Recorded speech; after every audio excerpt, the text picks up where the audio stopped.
If the pin gets damaged, you can easily change to a new pin. There is a spare pin in the handle of your applicator, shown here.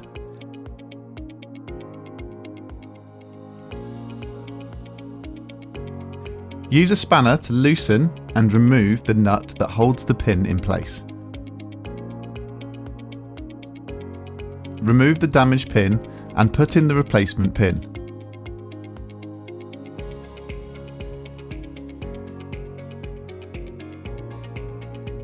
Replace and tighten the nut to secure the pin in place.